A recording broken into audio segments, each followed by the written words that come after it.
Hello everyone, मैं हूं तबारक और आप देख रहे हैं तबारक the story man YouTube channel. दोस्तों, आज मैं जिस टॉपिक पर बात करने जा रहा हूं वो एक ऐसा टॉपिक है जिसे हम सब जानते हैं लेकिन बोलने से डरते हैं, हमें शर्म आती है। और सच्चाई ये है कि ये सिर्फ महिलाओं का मुद्दा नहीं बल्कि पूरे समाज का एक आईना है जिसे हर इंसान को देखना ही पड़ेगा। आज मैं आपसे बात कर रहा हूँ मेंस्ट्रुअल हेल्थ और हाइजीन के बारे में, लेकिन इसे सिर्फ वुमेन प्रॉब्लम समझना सबसे बड़ी गलती है, क्योंकि ये हेल्थ से जुड़ा है, एजुकेशन से जुड़ा है, डिग्निटी से जुड़ा है और इक्वेलिटी से जुड़ा है। अब सबसे बड़ी समस्या यह है कि हमने एक नेचुरल बायोलॉजिकल प्रोसेस को एक सोशल टैबू बना दिया है।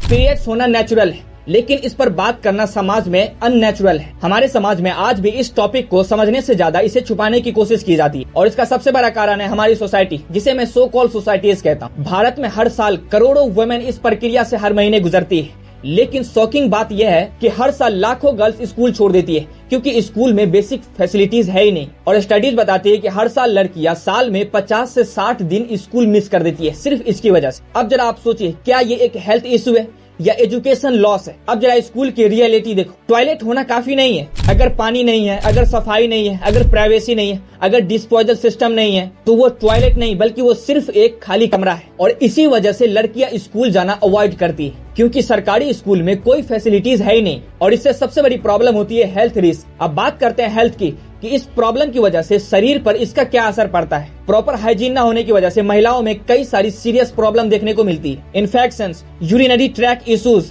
Productive health problems, cervical risk. लेकिन सबसे बड़ी दिक्कत यह है कि लोग डॉक्टर के पास भी जाना पसंद नहीं करते क्योंकि सोसाइटी ने इसे शर्म का विषय बना दिया है। इसको खत्म करने के लिए अवेयरनेस सबसे ज्यादा जरूरी है। और एक शॉकिंग रियलिटी बताऊं तो वुमेन्स में फर्स्ट बार होने से उसको पता ही नहीं चल पाता कि आखिर उसके साथ ये हो क्या रहा है। यानी एजुकेशन सिस्टम में ये बहुत बड़ा गैप है, और ये गैप सिर्फ गर्ल्स के लिए नहीं बॉयज के लिए भी है, क्योंकि लड़कों को इस टॉपिक से तो पूरी तरह दूर रखा जाता है। अब समाज की सोच ये है कि आज भी कई जगहों पर पीरियड्स के दौरान महिलाओं को अशुद्ध माना जाता है, उसे किचन में जाने से रोक दिया जाता है, उसे किसी फंक्शन में अटेंड नहीं किया जाता है, उसे अलग थलग कर दिया जाता है।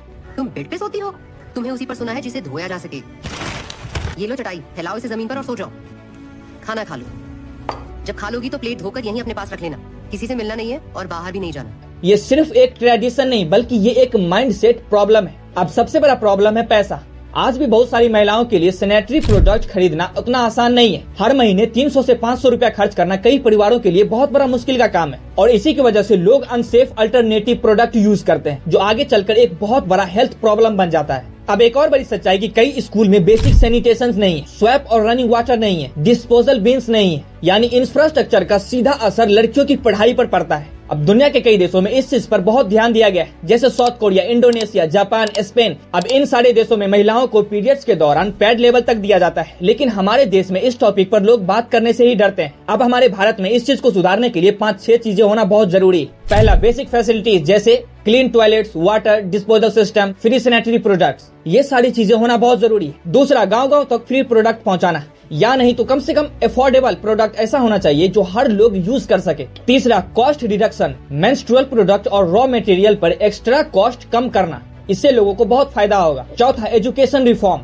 हर स्कूल में गर्ल्स और बॉयज को इस चीज पर एजुकेशन देना बहुत जरूरी है, तभी साइलेंस टूटेगा। पांचवा, waste management, proper disposal system environment friendly होना चाहिए, तभी लोग खुलकर बात कर पाएंगे। और छठा, मॉनिटरिंग, डिस्ट्रिक्ट लेवल पर रेगुलर चेकिंग और पब्लिक रिपोर्टिंग होनी चाहिए। और अंत में मैं बस इतना कहूंगा कि अगर कोई लड़की सिर्फ इस वजह से स्कूल नहीं जा पा रही है क्योंकि वहाँ पर बेसिक फैसिलिटीज नहीं है, तो ये उसकी प्रॉब्लम नहीं है, ये प्रॉब्लम है सोसाइटी के फेलियर की, ये प्रॉब्लम है पॉलिसी की फेलियर की, ये प्रॉब्लम है गवर्नमेंट की फेलियर की, ये प्रॉब्लम है हमारे एजुकेशन सिस्टम की। क्योंकि मेंस्ट्रुअल हाइजीन कोई फेवर नहीं है, ये कोई चैरिटी नहीं है, ये हेल्थ का अधिकार है, ये एजुकेशन का अधिकार है, ये डिग्निटी का अधिकार है, ये इक्वेलिटी का अधिकार है। क्योंकि महिलाओं को सिंपैथी नहीं चाहिए बल्कि उसे इक्वेलिटी चाहिए, महिलाओं को साइलेंस नहीं चाहिए, उसे रिस्पेक्ट चाहिए। तो अगर आप भी मानते हो कि ये बदलाव होना चाहिए और हर सरकारी स्कूल में जिस तरह से बच्चों को साइकिल का पैसा दिया जाता है, उसे बुक दी जाती है, उसे पेन दिया जाता है, उसी तरह से गर्ल्स के लिए ये फैसिलिटीज हर स्कूल में प्रोवाइड सरकार को कराई जानी चाहिए। तो अगर आपको लगता है कि ये चीज सही है और होना चाहिए तो कमेंट में अपनी राय जरूर लिखें,